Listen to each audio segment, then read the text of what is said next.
하나님의 말씀은 고린도전서 15장 10절 말씀입니다.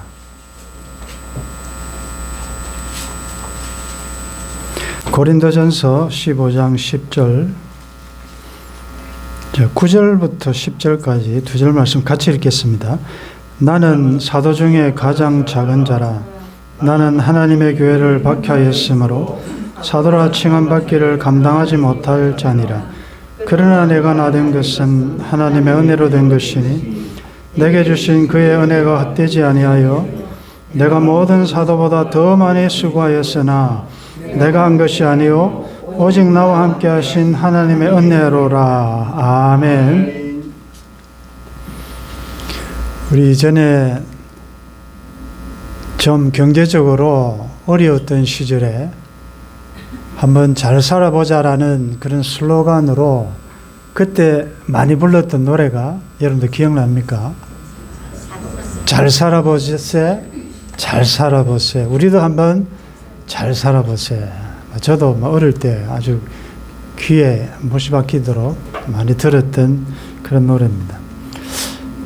잘 살아보자라는 이런 비전, 꿈을 가지고 새해를 시작했는데 벌써 한 달의 마지막 날입니다.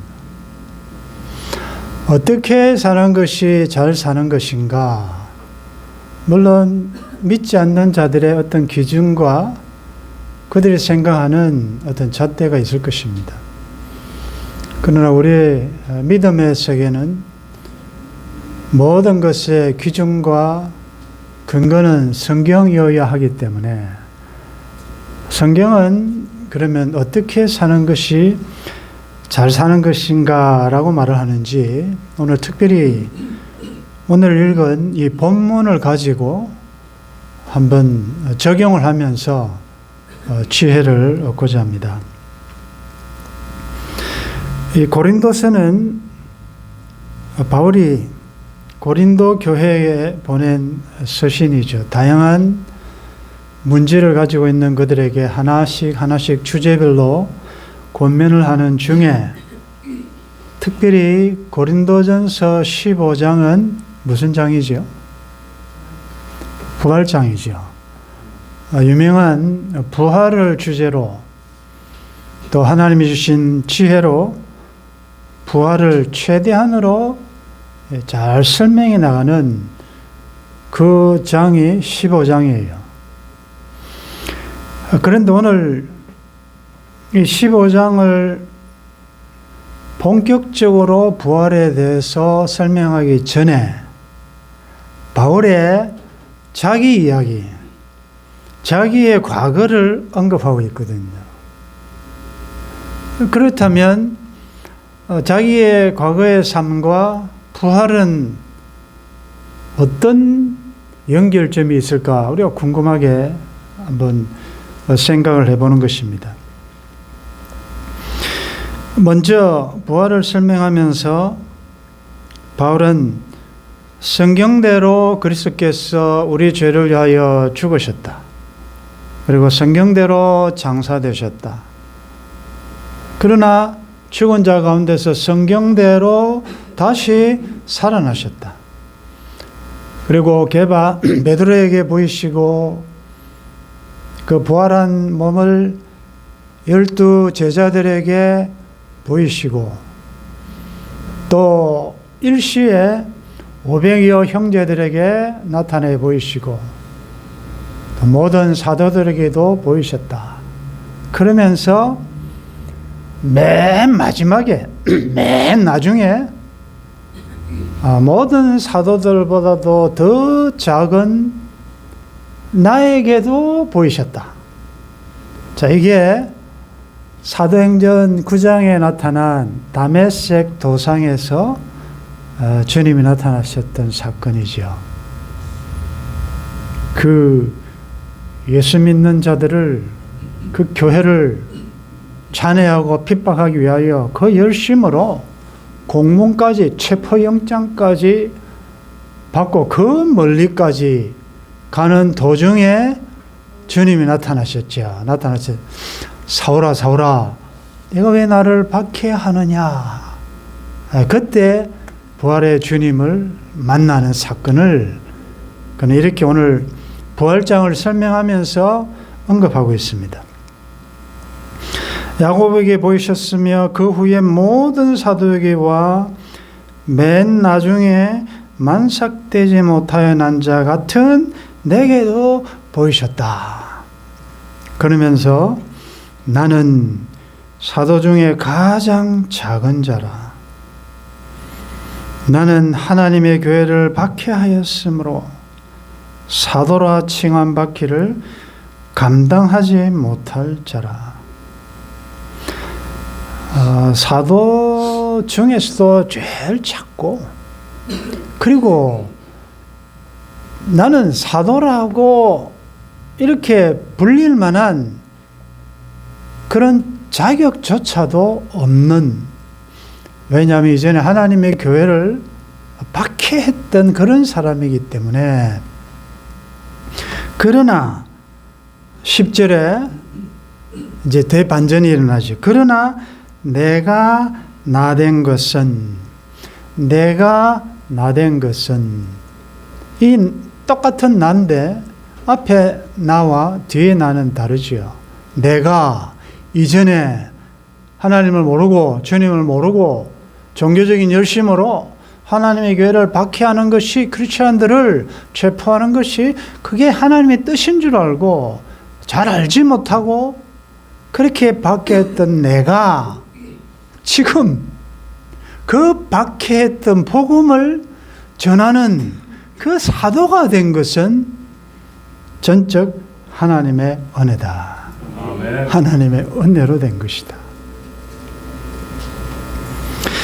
그래서 그 정말 받을 자격이 없는, 감당치 못할 그런 나에게 주신 그 하나님의 은혜가 헛되지 않도록 하기 위하여 나는 모든 사도보다 더 많이 수고했다.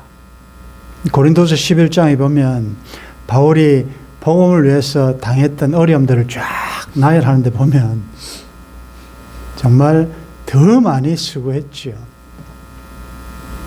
그리고 성경 신약의 그 절반 이상을 기록할 정도로 그런 열심을 내었지만 내가 한 것이 아니요 오직 나와 함께 하신 하나님의 은혜로다. 어떻게 사는 것이 잘 사는 것인가? 이제 한 달을 마무리하고 또 세 달을 선물로 받기 위하여 준비하면서 어떻게 사는 것이 잘 사는 것인가? 오늘 이 바울의 이 고백을 보면, 자, 나와 나가 있습니다. 다메섹 도상 이전과 이후, 다른 말로 하면 주님을 만나기 이전과 이후 인격적으로 종교인이 아닌 정말 하나님의 은혜로 1대1로 만나게 되는 그 이전과 이후 삶은 완전히 달랐습니다.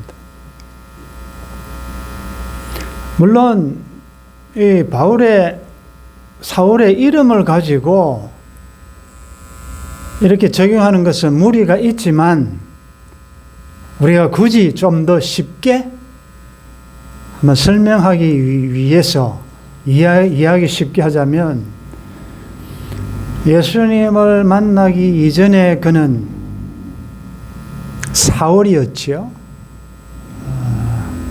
큰 자였다. 예수님 이전에는 자기를 자랑할 만한 자기가 중심이고 자기가 최고인 줄 알았고 그랬던 자, 이 사람을 자기중심적인 옛사람이라고 한다면, 그런 나를 다메섹 도상에서 만나주신 예수님, 그분을 만나고 보니까 그는 큰 자인 사울이 아니고 작은 자인 바울이. 나는 이분 만나고 나니까 이전에 좋던 것 이제는 값없다, 그런 찬송이 있듯이 내 주 예수 그리스도를 아는 지식이 가장 고상하다. 베스트다. 빌립보서 3장에 그렇게 고백하지 않습니까? 가장 보하다. 그렇기 때문에 그것 외에는 내가 그동안에 자랑했던 자기의 태어남 학벌, 자기의 과거, 그런 모든 것들이 뭐 있어도 되고 없어도 되는 정도가 아니고 그는 배설물이다. 같은 배시죠. 배설물이다. 여러분들 배설물을 아낍니까? 배설물을 좋아합니까? 뭐 유익하기도 하고 뭐 그렇습니까? 아니지 않습니까? 그건 보기 싫어하잖아요. 바울이 과거에 자랑했던 모든 것이 주님 만나고 보니까 아무 주 예수보다도 귀한 것은 없다. 아멘. 배설물이다. 그러면 예수님 이전과 이후 옛사람과 이제는 주님 만나서 새로운 사람, 새로운 소속과 신분이 되어 이제 새로운 삶, 성령의 지배를 받는 자의 삶의 특징은 뭐냐? 그건 나를 어떻게 생각하느냐? 그리고 나는 어디에다가 밑줄을 긋고 있느냐? 그리고 지금 나는 어느 나의 삶을 살고 있는가? 그 구분해보면 굉장히 쉽습니다. 뭐 잘 사는 게 굉장히 복잡하고 성경대로 사는 게 굉장히 복잡한 게 아니고 무슨 큰 이벤트, 무슨 행사를 하고 큰 일이 아니고 성령의 열매도 능력적인 것이 아니고 다 인격적이고 성품적인 것이라고 할 때, 자, 그렇다면 여러분들이 지금 잘 살고 있는지 혹 조금 아쉬움이 있는지를 바로 그냥 적용해 보십시오. 여러분들은 지금 어떤 나의 삶을 살고 있습니까? 다메섹 도상에 만나기 이전에 나의 삶이 좀 강하게 나타납니까? 아니면 그 주님 만나고 난 다음에 변화된 새 사람의 삶이 강하게 나타나고 있느냐? 그렇게 따져보면 굉장히 쉽지요. 조금 전에 말씀드린 대로 잘 사는 자, 부활 이후의 삶을 사는 자의 특징은 하나님을 알기 때문에, 예수님이 누구신지를 알기 때문에 상대적으로 그 하나님을 대면하고 난 다음에 그 다음에 자기가 누군지에 대해서 알게 됩니다. 자기는 정말 아무것도 아니다. 나는 그 주님을 얻기 위하여 다른 것을 다 해로 여기고 다 없어도 그것만 얻고 싶다. 이게 지난주 오후에 우리가 구역연합 모임을 하면서 은혜스러운 나눔을 많이 했는데, 그중에 우리 장로님의 주 인간의 이 삶을 쫙 우리가 드라마 보듯이 들었지 않습니까? 우리 모두가 다 어떤 분은 본인 이야기도 아닌데도 불구하고 눈물을 훔치면서 그 감동을 받고, 저는 그 스토리를 들으면서 야곱이 바로가 내 연세가 얼마냐, 나이가 얼마냐 물을 때 내 나이가 우리 조상들에 비해서는 그렇게 길지 않지만 험악한 세월을 보냈다. 그러면서 아마 쭉 과거에 어려웠던, 우리가 창세기 공부를 통해서 보았듯이 그 어려웠던 그 쭉 세월의 스토리를 듣는 것 같은 느낌이었어요. 그 결론이 뭐였습니까? 나는 똑똑한 줄 알았다. 머리도 좋고 공부하는 게 그렇게 좋고 한번 치보니까 되더라. 그것도 굉장히 그건 참 우리는 그렇게 해도 잘 안 되는데 너무 쉽게 이야기하시는. 한번 치보니까 그렇게 어려운 그 전공을 합격하게 되고, 그래서 말씀대로 정말 대단한 자인 줄 알았다. 그러나 하나님의 간섭하심과 또 참 이해하기 싫은, 이해가 되지 않는, 그리고 회피하고 싶은 그런 삶의 피곤함과 어려움과 구비구비를 거쳐가면서 느낀 건, 제가 참 말하기는 그런데 그때 뭐라고 하셨죠? 나는 참 바보처럼 살았군요. 나는 참 아무것도 아니고 그런 자였다. 여러분들, 이런 고백은 영적으로 성숙한 사람이 하는 말입니다. 부활의 이후의 삶을 사는 자만이 이 고백을 할 수 있습니다.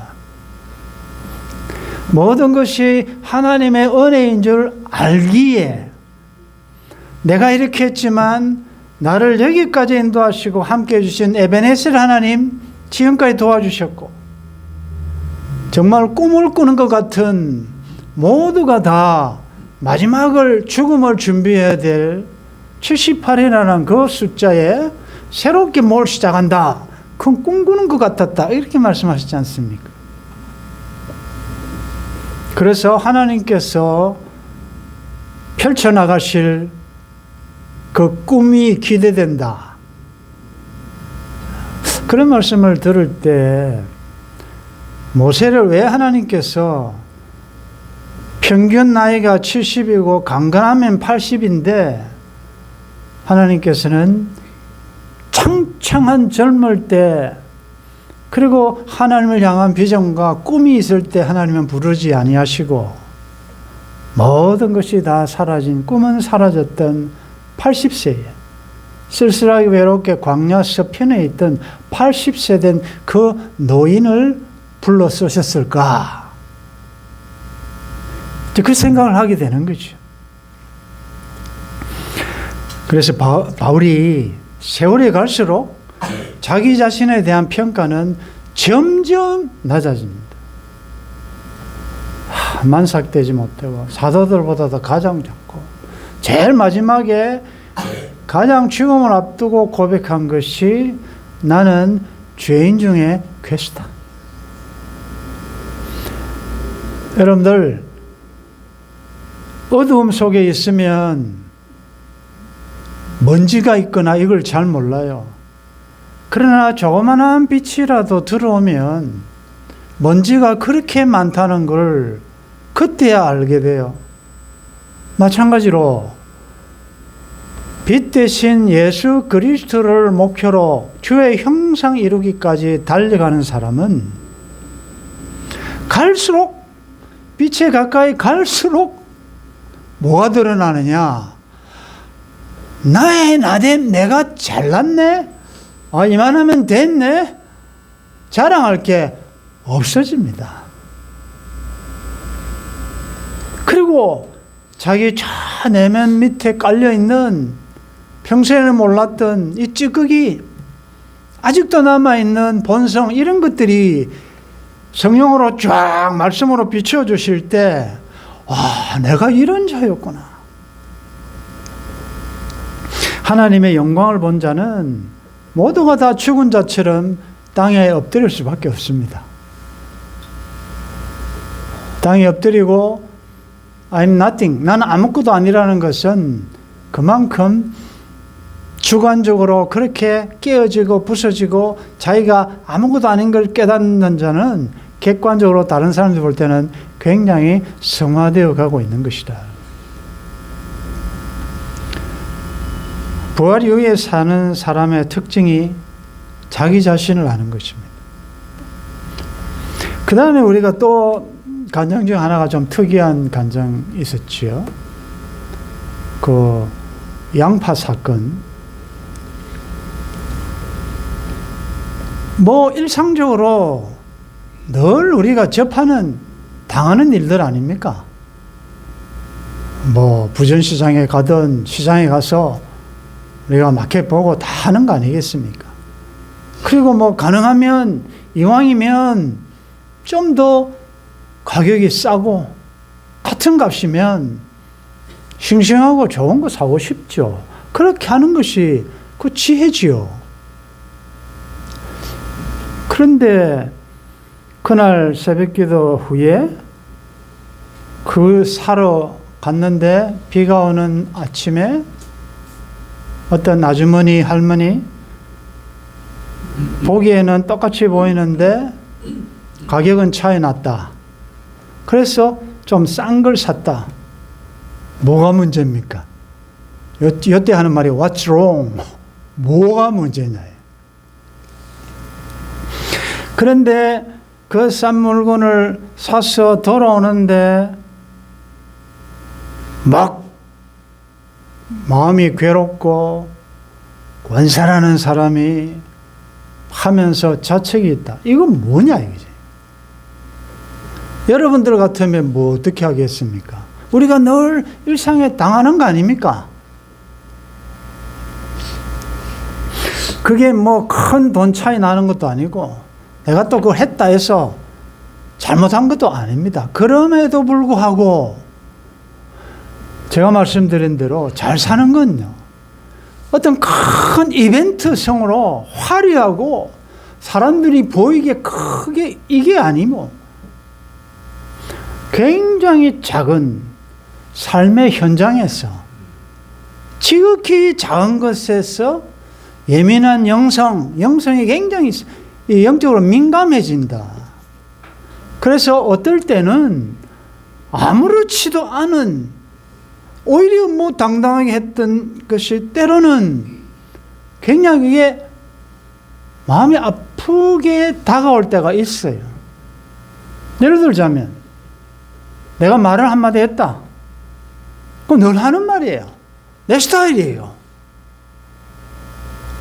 그런데 어느 날은 그 말을 한 게 굉장히 내가 막 아프고 혹 나의 이 말로 상대방이 혹 마음의 부담이나 상처를 받지 않았을까라는 생각이 들 때가 있다고요. 그건 성령이 역사하실 때라는 거죠. 우리가 자주 예를 드는 말씀, 다윗이 사울의 옷자락 뺀 거, 그게 무엇이랍고 그게 뭡니까? 아무런 문제될 것도 없는데 왜 다윗은 그렇게 막 가슴을 치고 잘못했고 왜 그러냐? 누가 뭐 잘못했다고 할 사람 누가 있습니까? 부활 이후의 삶이라는 것은 죄와 사망의 법에서 해방받은 자가 생명의 성령의 법의 인도 따라 사는 걸 말하거든요. 그러면 내가 이전에 똑같이 해왔던 내 경험, 내 기분, 내 스타일이 아니고 성령이 주체가 되어서 나를 인도해 가시기 때문에 이전에는 아무 문제가 안 됐던 게 지금은 문제가 되게 된다는 거죠. 그럴 때 여러분들 아시죠? 하나님이 지금 나를 타치하고 계신다는 걸 본인이 알 거예요. 제가 살고 있는 그 아파트 앞쪽에 한 1년 됐는가 과일 상점이 생겼어요. 그런데 또 거기서 다른 쪽에 보면 새벽에 어디 도매시장에 가서 청년인데 물건을 해와가지고 새벽부터 파는 데가 있어요. 제가 보니까 소위 말해 독구이 단골들이 많아. 거기는 할머니들이, 아주머니들이 아침마다 가서 뭐 채소도 있고 뭐 배 아니고 주로 뭐 그 고구마, 감자, 당근, 양파, 뭐 대파 이런 거 있지 않습니까? 그런 걸 파는 데가 있는데 그렇게 1kg 정도 되지 않는데 그 상점에도 그걸 팔아요. 그러니까 이 경쟁이 되겠습니까? 걸어오거나 버스를 타고 내리면 딱 그 길을 딱 코너로 돌아가는 거기인데 할 때마다 마음이 아파요. 잘 돼야 될 건데 저거 팔아봤자 얼마 되겠냐. 그래서 가끔씩 아내하고는 이제 밤에 갈 때 되면 밤늦게까지 문을 안 닫고 있어요. 그러다 보면 그 과일 중에 이제 시간이 지난 과일 있잖아요. 참 팔기에는 좀 그런 것들을 싸게 한다고요. 주로 이제 그걸 사거든요. 왜냐하면 껍질 벗기면 같으니까.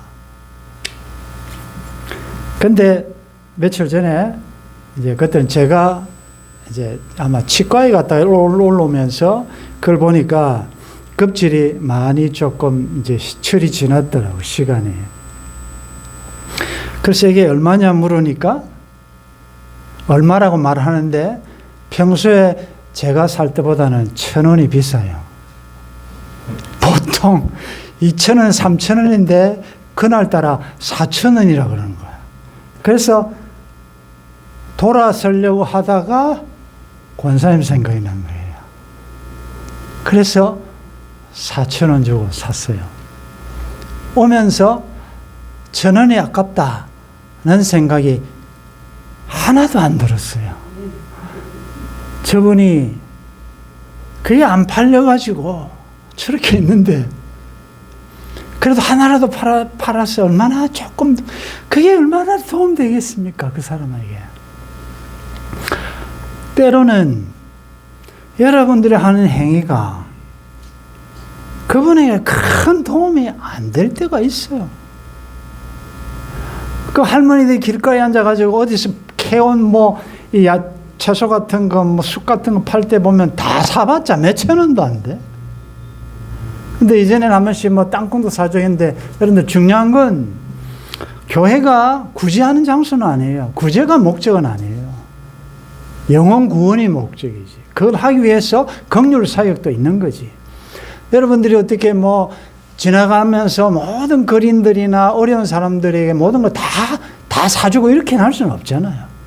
그러나 때때로 내 마음에 감동이 있을 수 있고, 근데 그날따라 유난히 그런 마음이 들 때는 그렇게 하시라는 거죠.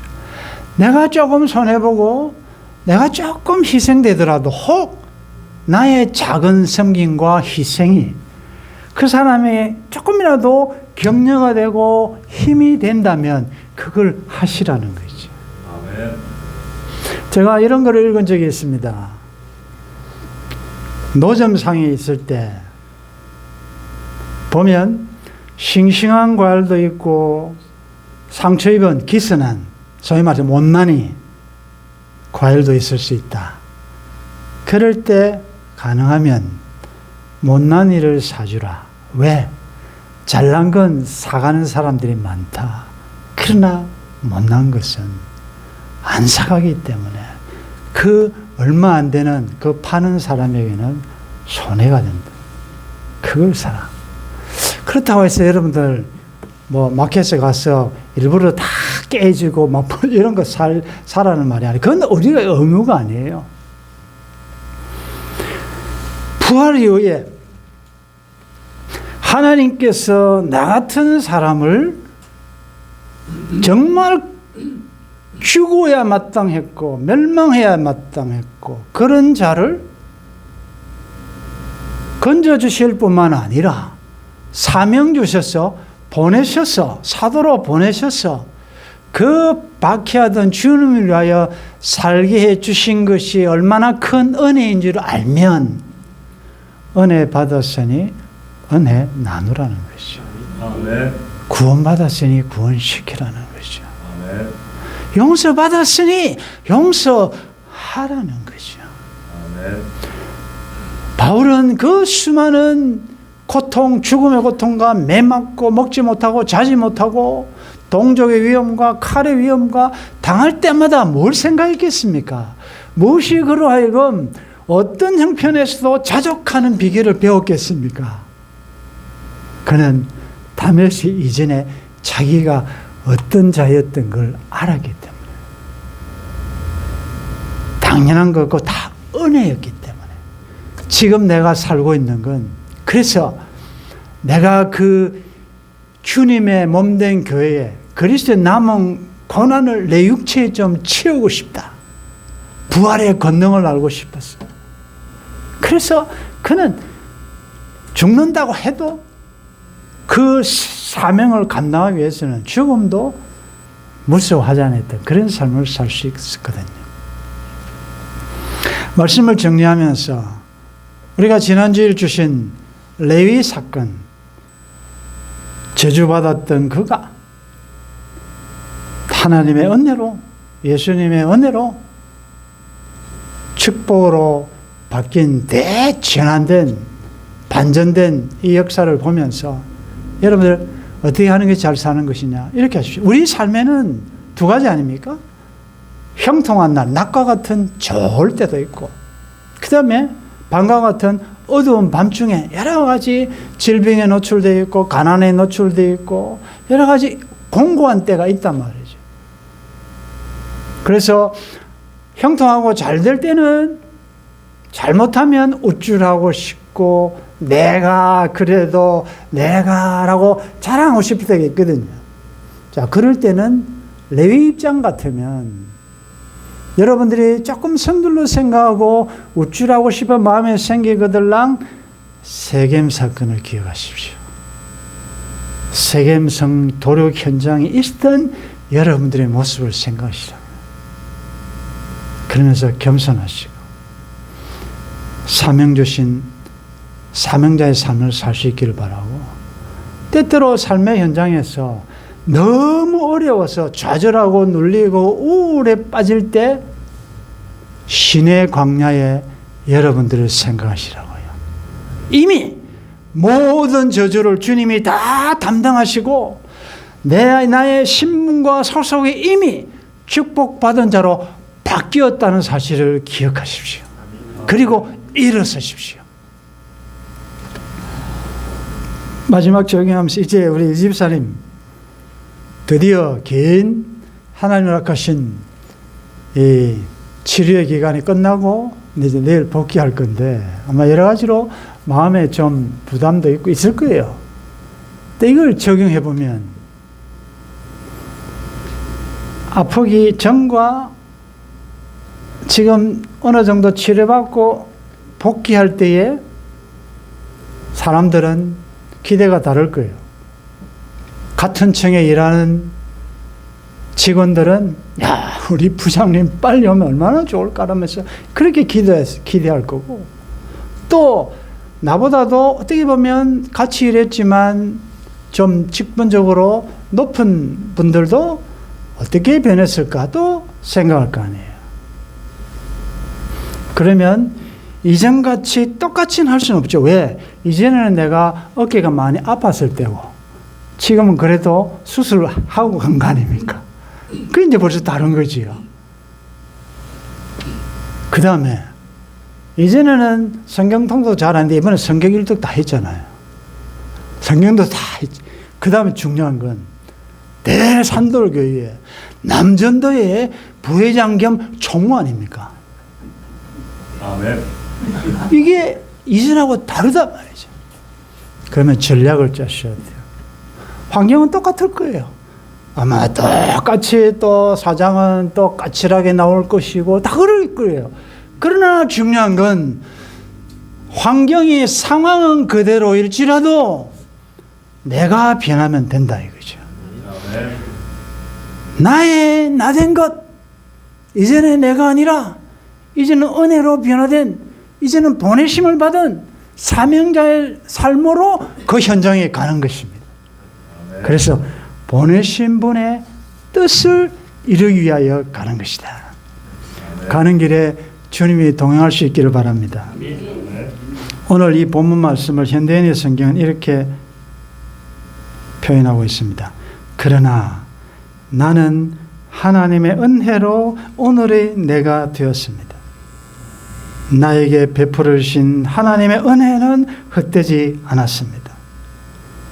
나는 사도들 가운데 어느 누구보다도 더 열심히 일하였습니다. 그러나 이렇게 한 것은 내가 아니라 나와 함께 하신 하나님의 은혜입니다. 아멘. 이 고백이 여러분들의 고백이 되기를 주의 이름으로 축원합니다. 아멘.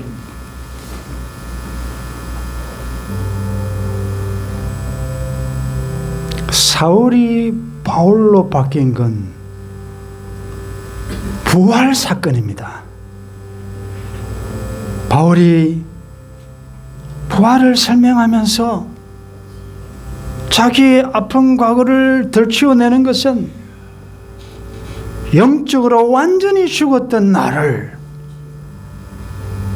주님이 죽으시고 부활하심으로 새 생명 주셔서 새로운 삶을 살게 하셨다는 확실한 부활의 증거로 제시하고 있습니다.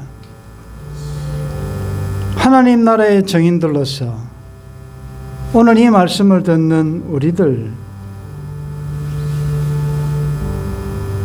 정말 부활의 주님을 삶을 통하여 증언할 수 있도록 도와주옵소서. 이제는 내 자 내가 사는 것이 아니라 내 안에 나를 위하여 죽어주셨던 하나님 아들 보배이신 그리스도의 삶을 살아내는 우리의 삶이 되게 도와주옵소서. 내 눈에 큰 열매 안 보이고 내 손에 잡히지 않고 내 귀에 아무 소리 아니 들려도 이 믿음 가지고 보내신 하나님의 뜻을 이루는 사명자의 걸음이 되기를 간절히 소원하고 주 예수님의 이름으로 기도드리옵나이다. 아멘.